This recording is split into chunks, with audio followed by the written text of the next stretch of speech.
హల్లెలూయా! దేవునికి స్తోత్రం. ఈరోజు దేవుని వాక్యం నిర్గమకాండము 4వ అధ్యాయం ధ్యానించుకుందాం. అందుకు మోషే అంటుండు, చిత్తగించుము, వారు నన్ను నమ్మరు, నా మాట వినరు, యెహోవా నీకు ప్రత్యక్షము కాలేదని ఉత్తరమియ్యగా, యెహోవా అంటుండు, నీ చేతిలోనిది ఏమిటి అని అతనిని అడిగాను. అందుకు అతడు చేతి కర్ర అనెను. అప్పుడు ఆయన నేలను దాన్ని పడవేయమనగా అతడు దాన్ని నేల మీద పడవేయగానే అది పామయింది. మోషే దాని నుండి పారిపోయిండు. అప్పుడు యెహోవా అంటుండు, నీ చెయ్యి చాపి దాని తోక పట్టుకోమనగా అతడు తన చెయ్యి చాపి దాన్ని పట్టుకోగానే అది అతని చేతిలో కర్ర అయింది.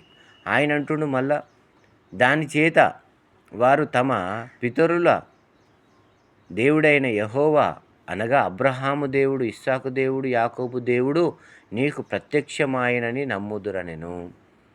మరియు దేవుడు అంటుండు, నీ చెయ్యి నీ రొమ్మున ఉంచుకొనుమనగా అతడు తన చెయ్యి రొమ్మున ఉంచుకొని దాని వెలుపలికి తీసినప్పుడు ఆ చెయ్యి కుష్టి గలదై హిమము వలె తెల్లగా అయ్యేను. తర్వాత ఆయన అంటుండు, దేవుడు అంటుండు మళ్ళా, నీ చెయ్యి మరలా నీ రొమ్మున ఉంచుకోమనగా అతడు తన చెయ్యి మరలా తన రొమ్మున ఉంచుకొని తన రొమ్ము నుండి బయటికి తీసినప్పుడు అది అతని మిగిలిన శరీరం వలె అయ్యెను. మరియు ఆయన అంటుండు, దేవుడు అంటుండు, వారు నిన్ను నమ్మక మొదట సూచనను బట్టి వినకపోయిన ఎడల రెండవ దాన్ని బట్టి విందురు. వారు ఈ 2 సూచనలను బట్టి నమ్మక నీ మాట వినకపోయిన ఎడల నీవు కొంచెము ఏటి నీళ్లు తీసి ఎండిన నేల మీద పోయవలెను. అప్పుడు నీవు ఏటిలో నుండి తీసిన నీళ్లు పొడి నేల మీద రక్తమగు అనెను. అప్పుడు మోషే అంటుండు మళ్ళా, ప్రభువా, ఇంతకు మునుపైనను నీవు నీ దాసునితో మాట్లాడినప్పటి నుండి అయినను నేను మాట నేర్పరిని కాను. నేను నోటి మాంద్యము నాలుక మాంద్యము గలవాడనని యెహోవాతో చెప్పగా, దేవుడు అంటుండు మళ్ళా, మానవునకు నోరిచ్చిన వాడెవడు? మూగవాన్నే గాని, చెవిటివాన్నే గాని, దృష్టిగలవాన్నే గాని, గ్రుడ్డివాన్నే గాని పుట్టించినవాడు ఎవడు? యెహోవానైనా నేనే గదా. కాబట్టి వెళ్ళుము, నేను నీ నోటికి తోడయుండి నీవు ఏమి పలకవలసినది నీకు బోధించదనని అతనితో చెప్పాను. అందుకు మోషే అంటుండు, అయ్యో ప్రభువా, నీవు పంపదలిచిన వానినే పంపుమనగా ఆయన మోషే మీద కోపపడి, లేవీయుడగు నీ అన్నయ్యైన అహరోను లేడా? అతడు బాగుగా మాట్లాడగలడని నేను ఎరుగుదును. ఇదిగో, అతడు నిన్ను ఎదుర్కొన వచ్చుచున్నాడు. అతడు నిన్ను చూచి తన హృదయమందు సంతోషించును. నీవు అతనితో మాట్లాడి అతని నోటికి మాటలు అందింపవలెను. నేను నీ నోటికి అతని నోటికి తోడయుండి మీరు చేయవలసిన దానిని మీకు బోధించదను. అతడే నీకు బదులు జనులతో మాట్లాడును. అతడే నీకు నోరుగా నుండును. నీవు అతనికి దేవుడుగా ఉండువు. ఈ కర్రను చేత పట్టుకొని దానితో ఆ సూచక క్రియలు చేయవలెనని చెప్పాను.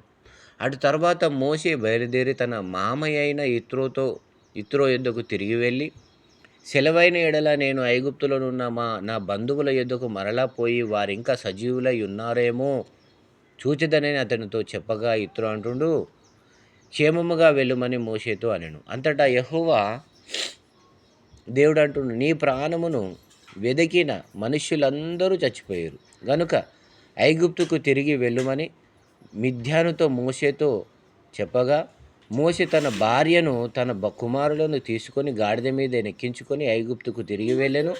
మోషే దేవుని కర్రను తన చేత పట్టుకొని పోయెను. అప్పుడు యెహోవా మోషేతో ఇట్లనెను, నీవు ఐగుప్తునందు తిరిగి చేరిన తరువాత చేయుటకు నేను నీకిచ్చిన మహత్కార్యములన్నీ ఫరో ఎదుట చేయవలనే సుమే. అయితే నేను అతని హృదయమును కఠినపరచెదను, అతడు ఈ జనులను పోనీయడు. అప్పుడు నీవు ఫరోతో, ఇశ్రాయేలు నా కుమారుడు, నా జ్యేష్ఠపుత్రుడు, నన్ను సేవించున్నట్లు నా కుమారుని పోనిమ్మని నీకు ఆజ్ఞాపించుచున్నాను.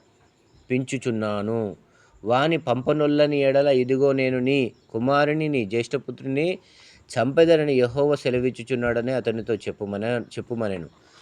ఆ, అతడు పోవు మార్గమున సత్రములో యెహోవా అతన్ని ఎదుర్కొని అతని చంపచూడగా సిప్పోరా వాడిగల రాయి తీసుకొని తన కుమారునికి సున్నతి చేసి అతని పాదముల యొద్ద అది పడవేసి, నిజముగా నీవు నాకు రక్త సంబంధమైన పెనిమిటి వైతివనెను. అంతటా ఆయన అతనిని విడిచెను. అప్పుడు ఆమె అంటుంది, ఈ సున్నతిని బట్టి నీవు నాకు రక్త సంబంధమైన పెనివిటివి అయితివనెను. మరియు యెహోవా అంటుండు, మోషేను ఎదుర్కొనుటకు అరణ్యములోనికి వెళ్ళుమని అహరోనుతో చెప్పగా అతడు వెళ్ళి దేవుని పర్వతమందు అతన్ని కలుసుకొని అతన్ని ముద్దు పెట్టుకొనెను. అప్పుడు మోషే తన్ను పంపిన యెహోవా పలుకుమన్న మాటలన్నిటినీ ఆయన ఆజ్ఞాపించిన సూచక క్రియలన్నిటినీ అహరోనుకు తెలిపెను.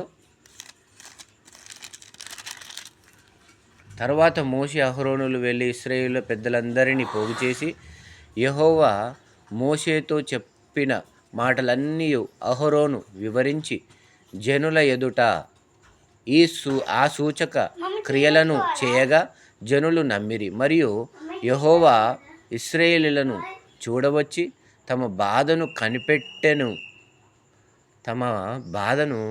కనిపెట్టెనను మాట జనులు విని తల వంచుకొని నమస్కారం చేసిరి. దేవునికి స్తోత్రం. విన్నవారిని దేవుడు దీవించునుగాక. ఆమెన్.